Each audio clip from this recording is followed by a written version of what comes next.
Everything is good until it's not, and everything works until it doesn't. This is No Singular Solutions.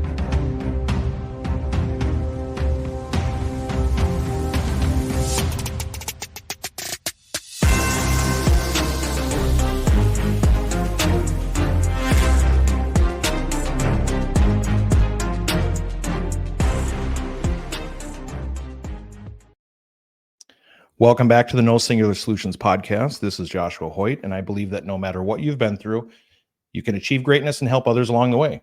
This podcast is about self-awareness and self-discovery and how you can be authentically impactful. Don't forget that you can support this podcast by following on whatever platform you're listening, specifically on Apple Podcasts. Please leave a review, leave a star rating, be as honest as possible. That will ensure that this podcast continues to reach as many people as possible. We also do our feedback on five. So every fifth episode, we take listener questions and we turn them into a topic, and we keep the anonymity of the person that's submitting the question. But those questions can be submitted on my website, which is www.nosingular-solutions.com/podcast. And then there's a tab for feedback on five. So go ahead and submit it there. Today's episode is about ambition. And my guest today is the Mr. Chad Johnson. So welcome. Yeah, well, thanks for having me, man. I appreciate it. It's cool. Always cool to do stuff like this and talk about these things in life that drive us to do what we do. So, well, I reached out and I asked if you'd be a guest, and I think that was on Saturday. So it was 3 or 4 days, and here you are. So yeah, you're a busy man. I appreciate your flexibility. Yeah, absolutely. Why don't you just take a few minutes and just tell the listeners who you are and what it is that you do? All right.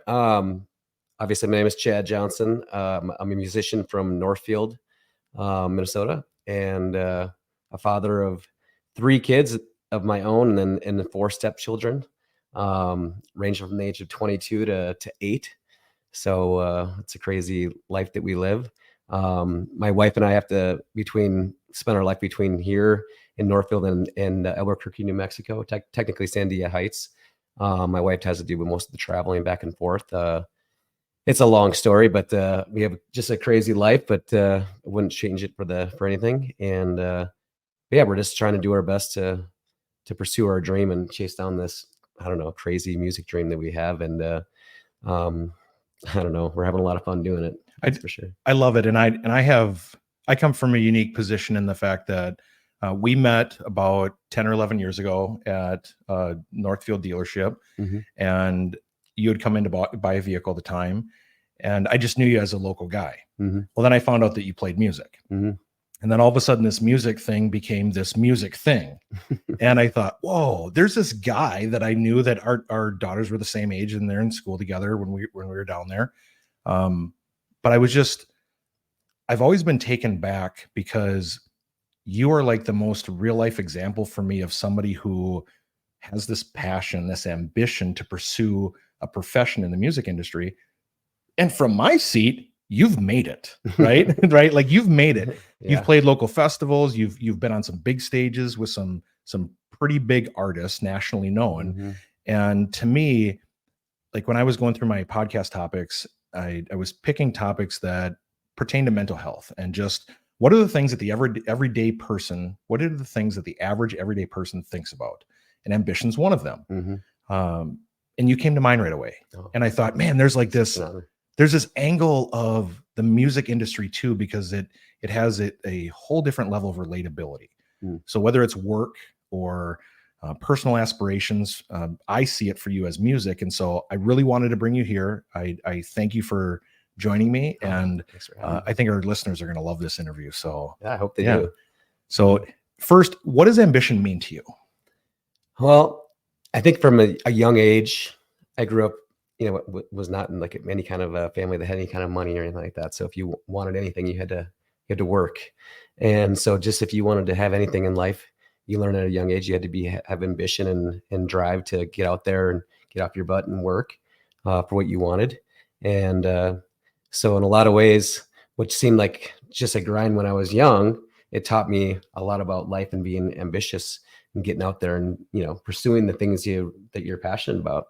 And I don't quit. And I think that's the one thing. And I grew up in, wrestling. From the time I was 5 years old, I was in wrestling, and that taught me a lot about just that drive and work ethic.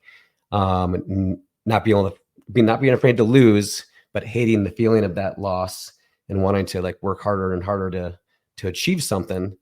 And so I think that I don't know, maybe that's just the ultimate reason why I've gone to where I've gone. I've surely, you say in your mind, I've made it. In my mind, sometimes I feel like, man, I've just like, why can't I just take that, make that next step?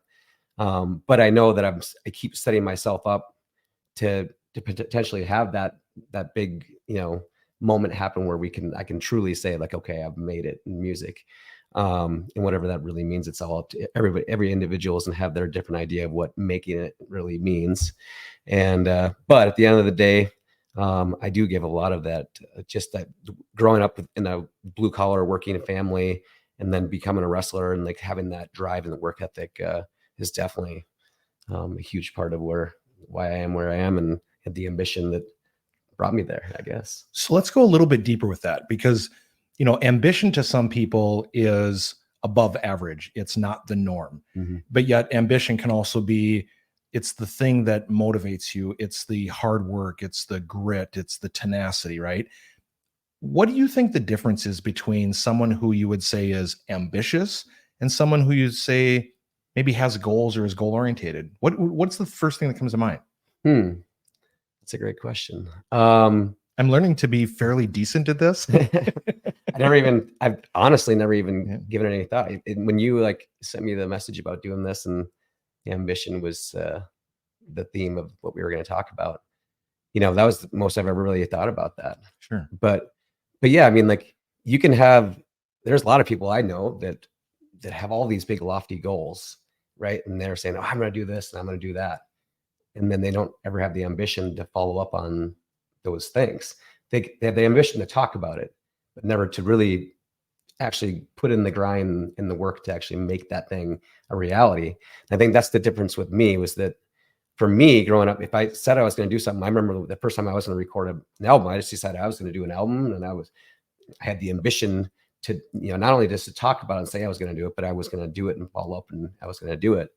So I think maybe that's the biggest difference when people who have a lot of different goals and things they talk about, but they maybe don't always have the ambition to truly finish the job and actually get in there and do all the work that's necessary to complete those goals. See, and that's how I think of ambition. I think of, we have goals, we have aspirations, and it's a thought, it's a concept, we can write it down and make it a plan. We can set our goals. Ambition is the difference between taking a concept to completion, taking a thought and moving it into action. That's how I think of ambition. And I have to believe, especially in the music and wrestling taught you that for sure. Yeah. Because you can either, take a loss and get your butt kicked and chalk it up as a loss, or you can say, how did I lose? How can I be better? Even when you win, how do I improve my skills, my techniques, right? And you just keep pushing. Okay, so you're 150-0, right? You still have to win the next one. Yeah. That ambition is continuing to push for more and something better that's for yourself. Yep. Not to be rated or graded by anyone else. It's my ambition is mine. It's the thing that I want to use to motivate me to achieve the next thing in my process or the next goal. Yeah. Let's go onto the music industry for a second, because I think of an industry where you probably hear no, or your pathway or your entry points to certain things is a lot harder in the music industry than it is maybe in certain work fields. Tell me a little bit about how your ambition specifically has changed the results of your work and the product, the music that you make in your industry. Yeah. I mean, at the end of the day, the ambition of just, knowing what I want to do and being persistent about it. Places like festivals are things you want to get into when you don't necessarily even get a no. Sometimes they just don't even answer your emails or whatever. And it's just like, what in the world? So trying to just not get too down about those types of things and keep pushing and keep driving towards that. My wife has been a huge factor in over the last few years of really being a big part of that, because she's super ambitious as well. And she took over all of the management of the music business that we run. And we've got that same drive and ambition. And so she's had to deal with a lot of things I dealt with before, with, sending out tons of emails about different places or venues you want to play in, or artists maybe you want to open for. And you don't get any replies. But if you just keep knocking on that door over and over and over again, sometimes they'll just respond out of you because they're almost annoyed and they just want to like get you to stop. But then by them opening that door a little bit, sometimes it, you can end up turning into something, and but yeah, I mean, I guess at the end of the day, it's just very, very persistent, and I don't know, just don't take no for an answer. I mean, there's a lot of big festivals and artists that I've done shows and stuff with now, and it hadn't been for that mindset of just saying like, I'm just going to keep on doing what I'm doing. I'm going to keep asking and trying to get, I mean, I dreamed for years to be able to play at First Avenue, a sold out show at First Avenue. I mean, it was like it was just a dream. It was never going to be a reality. And on Saturday, but we just played a sold out show at First Avenue. And it was just like the overall persistence of like knowing that's the goal. And that's not necessarily the end goal, but that's a huge goal, right? Yeah. And before any of these other things can happen, like that's one thing, that's a hurdle we got to get over. And now we've done that, and we had an amazing show, and I don't know. And now I'm going to be persistent with Martin. We got to know Martin Zeller and the Gear Daddies really well. And he does his own solo stuff and whatever. And now I'm going to be persistent about, hey, can we get on a tour? Can I do a tour with you? Yeah. Cause it'd be awesome to go on a national tour with Martin Zeller, whether it's with the Gear Daddies or just his solo thing, whatever. We've gotten to know him now. And so between my wife and I, we're gonna keep putting the pressure on, because we know we want what we want, So one of the things about this podcast is these conversations are supposed to be a little uncomfortable, and this is why I don't load you ahead of time. I don't tell you what we're going to talk about, but there's some areas that I want to go into because I'm genuinely curious. I think there's a direct applicability for people that listen that are saying, okay, great interview, Chad's awesome, we listen to his music, but what's my takeaway? Okay. Mm-hmm. So you're a member of a band. So you correct me if I'm wrong, but you have some individual work that you do, and you also have your band, the Minnesota Transplants, right? Yep. I have to believe that your band shares a similar ambition. Like I feel that when I see you guys play, but I gotta imagine that there's a lot of bands out there that probably have a different idea of where they want their music to go, or the ambition that they have to. Maybe they don't all want to go and play with the Gear Daddies, right? Would that be fair to say that your band is very ambitious overall? Absolutely. And I've played in a band before, not trashing the old band I played in, but the ambitions were very different. And that's why I just moved on and started doing my solo thing, which then turned into Chad Johnson, the Minnesota Transplants. But Jinty, who's my lead guitar player, and he's also a studio engineer, and he's just an amazing all-around musician. He is incredibly driven. And we've been great for each other. Once his wife is the music professor at St. Olaf College, and they moved here. He moved here in 2019. She was here before, but he toured all over the world with his band from India. And then once she got the job at St. Olaf, he was still like committed to this band for a term. And then once he finished up that last tour and stuff, then he moved here. And when I got to meet Jinty, I remember thinking like, this guy, I couldn't believe that this guy is in Northfield. I mean, he's insane. I mean, the very first video I ever watched of Jinty on YouTube, once I realized who he was, it's a video that has over 10 million views, and it's him playing, lead guitar on MTV India. And I love that. He's a really big deal, and he's an amazing guy. But so we are definitely aligned with our ambition, with what we want to do and what we're trying to achieve here. Between the rest of the band members, I would say we're like at least 85% on the same page as far as ambition. Yeah. But, other people have, like, music's kind of a secondary thing, and their professional life there is going to maybe trump what we're doing. But at the end of the day, maybe if all of a sudden we got a record deal laid in front of us, maybe that would change a little bit. But they're still working hard at it, and they want to be put on the best show they can possibly put on. I just have a scale in my head where I know where I want to go, and I can't ever necessarily just say, "Well, you got to think the same way I'm thinking." This is what we're doing, So I'm try not to be too pushy that way with my band members, because I know that some of them are not going to necessarily align that way. But like I say, I know Jinty for sure does. And the other guys I know love what we're doing, and they want to put on great shows. Whether they want to like take it to the level I want to take it to, I don't even know for sure if that's necessarily the case. Well, if they listen to this podcast, they're gonna find out. You're gonna have the conversation, right? Yeah, but they know that I left a situation I used to be in to be playing music with them, Yeah. which I knew was going to push me to, where we're going now. And it's only been in the best direction, So, well, yeah. when you make, and I say when you make that big stage and you're the headliner, I hope Andy listens to this, because I'm going to be front row, and I'm going to have a t-shirt on. It's probably going to be pink, and it's going to say, Andy, you're my favorite school teacher. Yeah. Mr. Janes, you're my favorite. Because no matter, he's a great drummer. I met Andy as a school teacher, right? Yep.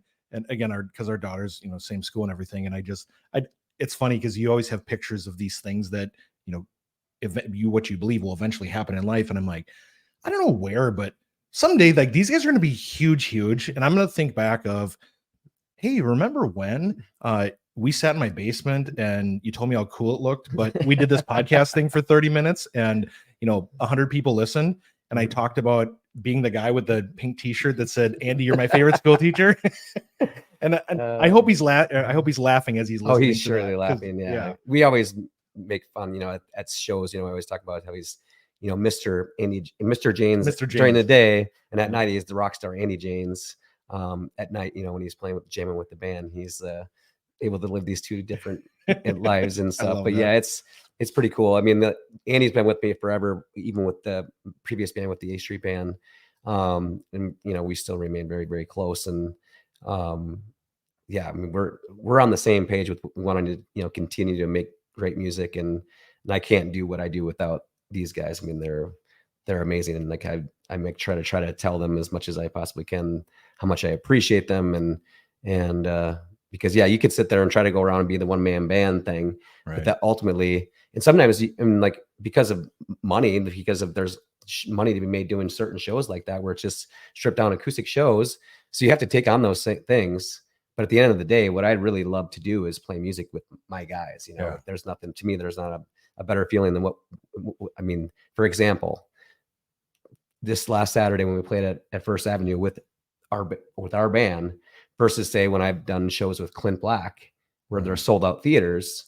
Those are amazing opportunities. Same thing with Colin Ray and Craig Morgan, some of these huge names, playing sold out shows, but you're on your own just doing this acoustic thing, and you feel kind of very alone. Right. And where you're able to share this with your band members and know like we put this work in to make this really tight set, and we went out and just killed the show. Like that to me is like, that doesn't really get any better than that. And so at the end of the day, I might go out and do different solo things here and there, but where I really want to be is with my bandmates. That's ultimately the goal. And I think the way that you answer that too, or the way that you just said that, that's a good testament of your character too. That's the Chad that I know. Mm-hmm. Is no matter where you end up, no matter to what degree you think that you've achieved, or the band has gotten to, whatever platform, whatever the numbers are, money, whatever, like, I know that you're always going to be that same guy. Right. Yeah, and I believe that that's true amongst your band members. Cause I think you feel that in your music, right? Whether it's an original or whether it's a cover, like you feel that. And if you haven't listened to Chad and the Minnesota Transplants or the Minnesota Tees, you guys are all over all summer long. You're playing a ton of outdoor venues.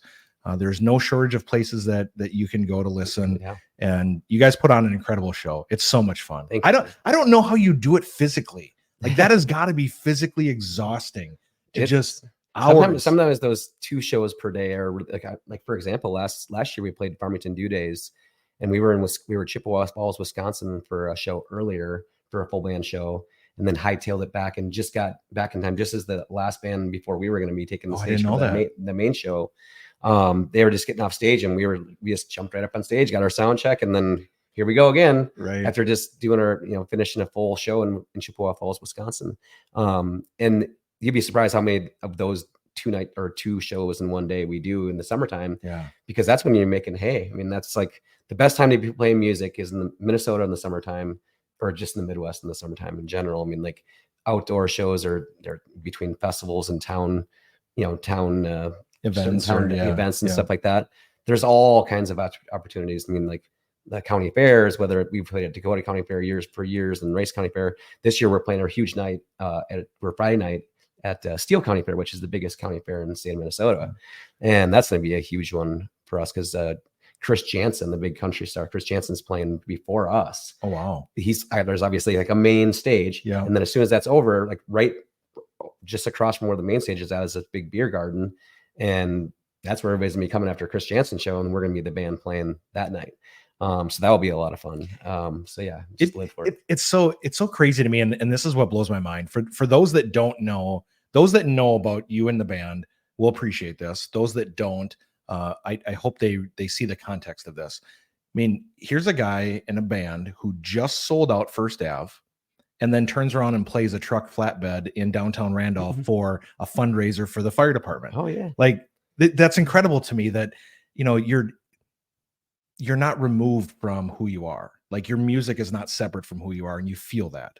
Yeah. Well, I think it's just because ultimately we're all just kind of blue collar guys. Yeah. And so at the end of the day, those are the people we want to play music for. Yeah. And those little Randolph, the chicken barbecue or whatever in Randolph, I mean, that's about as blue collar as it gets. I mean, like, yeah, that's our people. So I love that. I guess at the end of the day, if you're trying to build a following and you want to, have people who are truly going to like support you, people who are, going to be behind you 100% and like, doing stuff like that is very important to building that brand. And I don't know. I don't think there's people out there that are more loyal than those types of people that come find you at these little bars where there might be only 20 people there and that are actually listening to you. Right. But those are going to be your people who are going to stick behind you forever. So yeah, they call those the peer enthusiasts, right? Yeah, exactly. The loyalists. The loyalists. For sure. So this episode is about ambition, and I wanted to really kind of set the table on the buildup of your musical career, where it's at today, where the band's at today, set some context so that our listeners have that correlation. But yet we want them to have a takeaway, right? We want them to say, all right, what exactly does ambition mean in my life? How do I manage my ambition? How do I really understand, or how can I understand what ambition looks like? And there's a couple of things that I think of right away. Number one, it's about competing with yourself, right? So ambition is really like, where am I at today? Where do I want to be next week? Where do I want to be next year or 5 years from now? And what do I need to do? Self-awareness, self-growth to work my way to that version of myself. It's continuously setting goals. Mm-hmm. It's very specific goals. And I'm going to ask you a few of these relative to where you are at musically. But I believe that you have to set goals. I believe you have to write them down. They have to be visible. They also have to be realistic. To say like, I want to make $10 million a year. Is it possible? Sure, it's possible. Is it attainable? Yes, it's attainable. Is it realistic? Probably not given what I'm doing right now, but somebody out there it is. But that's also about like taking risks and embracing your imagination. Right. So it's there's that level of comfort. There's the where I'm okay at, but I want to push, but I can't push comfortably. To me, ambition is getting outside of your comfort zone, and it's reaching for the goal that you have for yourself or for your family or your team, your band, your organization. It's really stretching for it almost to the point where it scares you. It's a giant risk, but you're embracing your imagination and looking at what are the possibilities that I can do. You also have to manage your expectations, right? Oh, for and, sure. and I want to kind of get into that a little bit with you. Let's talk about the band. Let's talk about what do your next 3 to 5 years look like? Are there goals that you would be okay sharing? I'd like to just better understand kind of where do you see yourself and the band going over the next 3 to 5 years, and how do you see yourself managing those expectations so it's not so risky, so scary that you've compromised this thing that you've spent decades building. Yeah, well, I'll tell you right now. I mean, for me, I want to be a touring musician that my only job is just playing music. And for a year, my wife and I made a decision to do that. We did it for a full year, but our life is very complicated in the sense that we have to have 2 homes, and my wife has to travel back and forth, and it makes things complicated because our life is just more expensive than a lot of average people when they're, just have a house in, say, Northfield, and we have our life there or whatever. But now my wife has to be able to travel, and we have to have a home down there. She has to spend a lot of her time alone down there. So we have to have a vehicle that's going to be, a good, trustworthy vehicle that she can rely on. It's just, our life is super expensive. So we learned real quick that, okay, music, we can't get by in just music right now. But ultimately, that is what I want to just get by. I mean, I would say 6 months out of the year, I'm just doing music, but then I do heavy equipment operating and stuff in the summertime. So I've had to have, other jobs. And after taking that year off, I was like, okay, we're going to go back and do the heavy equipment thing. But ultimately that is not what I want to do. I want to be able to just play music, and I would love for my band as it sits right now to be the band that's going on the road and touring. So Andy James may just have to, tell his, principal at school that, hey, I'm going to go on tour for a year. I'm taking some leave. I'm not going to age Andy, but I got to imagine that he's going to be pretty close before too long of being done with being teaching, ready to right? retire. Yeah. Yeah. I think, sorry, Andy. I think Andy was the oldest in the band, but now we're going through a transition. So our bass player that we've had for years, Kai, is going to take on a backup role in our band.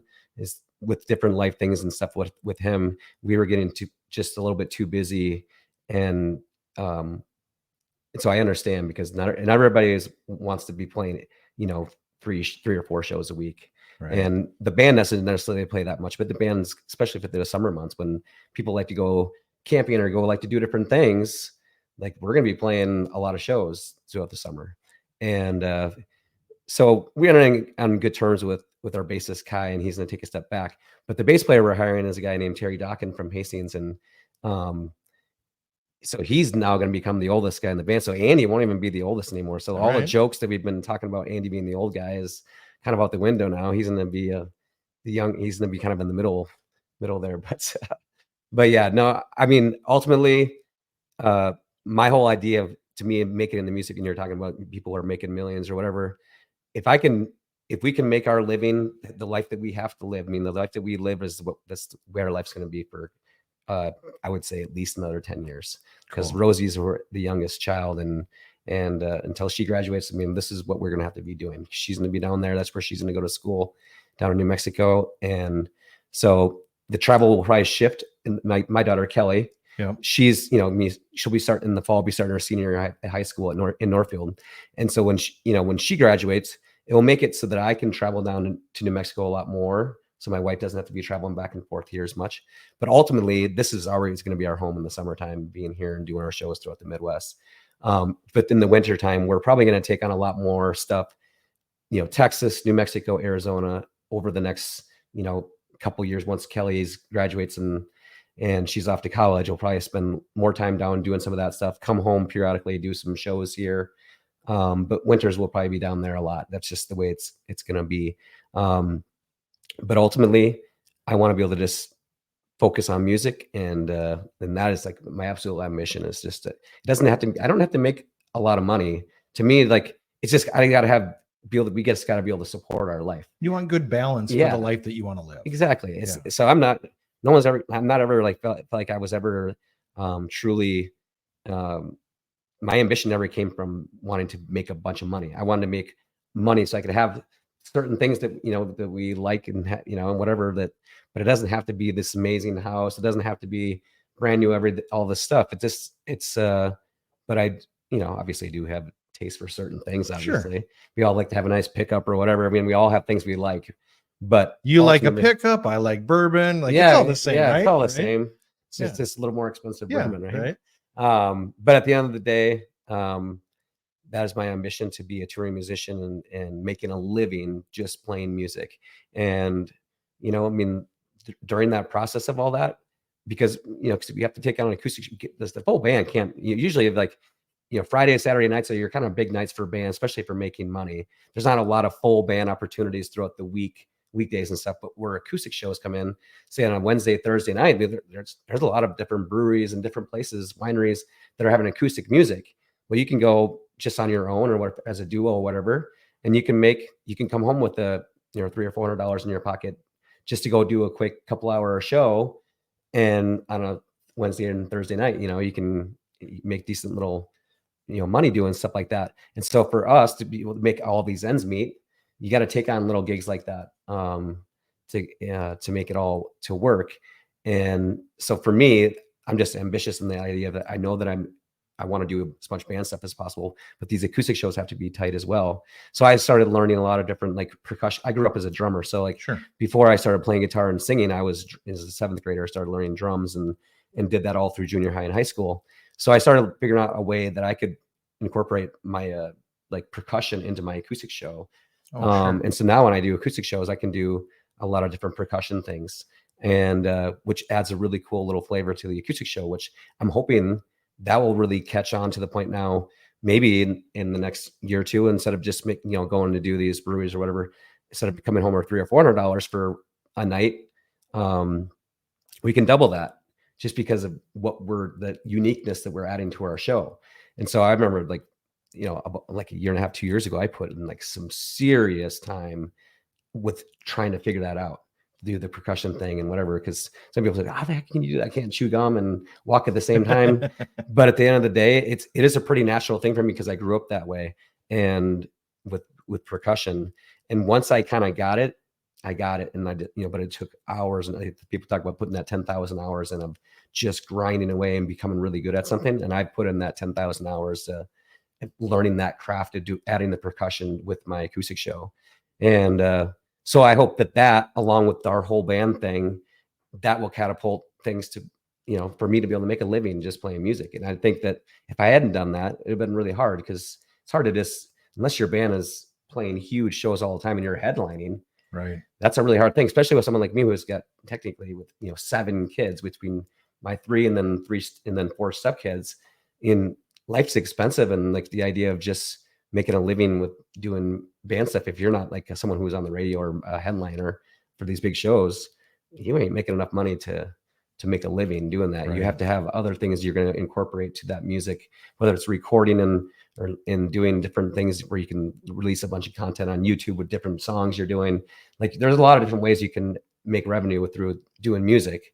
And so you get, merch is another one. Merchandise. And so you have to be pushing that, which, believe me, merchandise, I thought for sure we were going to sell so much merch at the Gear Daddy show, but Gear Daddy sold a ton of merch. We did not sell a ton of merch, which was such a bummer, because I thought for sure we were going to sell a bunch of merch, but everybody wanted all the Gear Daddy stuff. But I guess that's typical. People come, they got only so much money in there. Yeah.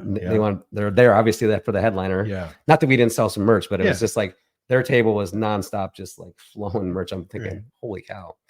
They sold the show out, and now they're selling hundreds upon hundreds of merch items, and I mean, I even bought a hat, like a really nice hat, and I was thinking it was be like a $30 hat. It was $40. Oh wow! And I wasn't gonna be like, oh well, can you guys give me a deal, since I was just gonna pay. I mean, they got booking agents and managers. They have all the stage crew. Like they've got overhead, and they definitely have overhead. Yeah. So when you think about like your headliners, right, and I think big stages, right? You think Target Center, you think, US Bank, like big. Yep. Correct me if I'm wrong here, but the headliner versus maybe the not a co-headliner, but like the second band, and then sometimes you have the opener, the third band. Mm-hmm. There's a huge difference. Like some of those bands are basically breaking even. Like that's about exposure, right? Yeah. And so when you think about the venues that you're playing right now, the audience that you have, and where you ultimately want to get, what's the biggest difference for Chad and the Minnesota Transplants to achieve that level, right? To get there, help me understand what that looks like. Like is it more shows? Is it bigger shows? Is it a couple big shows? Like, just tell me a little bit about that. It's a couple big shows or big show opportunities that can like catapult you where you get on tour with the band. And those things are tough, because I've had the opportunity down in Nashville in 2014 when I went down there to record an album with this Magenta Records, and this record company wanted to put me. It wasn't like I had a record deal, but they were helping me out. It was just after I opened for Colin Ray, who was a big 90s country guy, and so they got a hold of me because of my opening with him. He opened some doors for me to get down there, and they were like right away they could put me on tour with the Eli Young band and put me like do all this stuff. This is what we can do, but you'd be like at the big summer festival, you'd be like the first band in the afternoon on the main stage, but your Eli Young is, they're the last ones, right? So I think it was like with all the travel expenses, they would pay you like $3,000 per show, but then you had to get all your band and stuff. You had to pay your band with that money plus travel to all the shows. And Right. I'm like, there's no way. There's no way. I'm like, I have 3 kids. At that time, they were a little bit younger. They were all in school. My son's now just graduated from college, but at that point, he was still in school in 2014 in like high school, and like this was not an option for me. And they couldn't believe that I was turning down the opportunity to go on the road and tour with Eli Young. They're still really big, but they were really big in 2014. They were like really crushing it, and I was just like, I have a good job here where I'm making good money and I play with my band, and obviously I would love to do all these things, but my family is first and foremost, like my kids. I mean, that's the most important thing. That's I love that you just told me that story, and because that goes to the difference between ambition, right? So here you have, you have the touring agent or whoever it is who's going, I don't get it. I don't understand. Like, why would you say no to this? This might open a door that puts you as the headliner. Exactly. And you're sitting there going, because that's not the goal. Yeah. Like we want to do the music. Yes, we enjoy what we do. However, we don't necessarily aspire to be the, 100 shows a year, national, international tour. If it happened, great. Then we make that decision. But at that time, you're looking at it going, okay, we might walk away with 10 shows, $30,000, but it's going to cost us 50 to do it. Oh yeah. That's not, and the family sacrifice, that's not worth it. That's a difference in ambition. Right. And that's one of the things that I want people to be able to take away from this is your ambition is uniquely yours. Like, I would encourage everyone to not take someone else's ambition and make it yours. Don't push yours on them. It's uniquely you. If, like, I'll use my podcast as an example. I was telling you the story when we started that I did this to basically write a book. Like I know I want to write a book. I can't sit down and grind it out. So I started recording and I started putting stuff in Audible format. And then I thought, well, why don't we just start a podcast? I'm doing it for me, but someone might listen and it might help them. I don't know where it's going to go.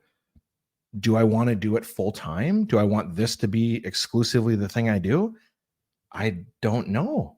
Like, but there are people out there that are saying, I want to do this and create 500 episodes and I want to monetize it. I want to make $250,000 a year. I want to be the next, big insert your platform here person. That's the difference in ambition. And I really respect, I started earlier by saying your character, right?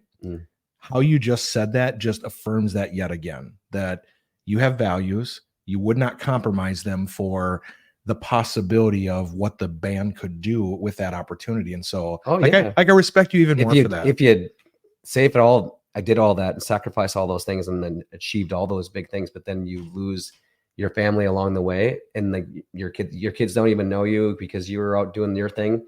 And I guess I feel like I'm already gone enough the way it is, but the idea of just being completely gone and whatever, I don't know. I just like, that was just something that at the end of the day, if you sacrifice all the things around you that you care the most about, and then you have this one thing you really, really wanted, but now you're just empty and alone because you don't get to really share with anybody because your kids don't even know you want to be around you because they're just like, oh, we don't even know who he is. What did you do it for? Yeah, exactly. Right. Now you're just like, you achieved all these things and you don't have any of those people behind you. And I think that's the biggest thing now with my wife and I, is that she is like, 100% into what we're doing. And she believes in me like no other.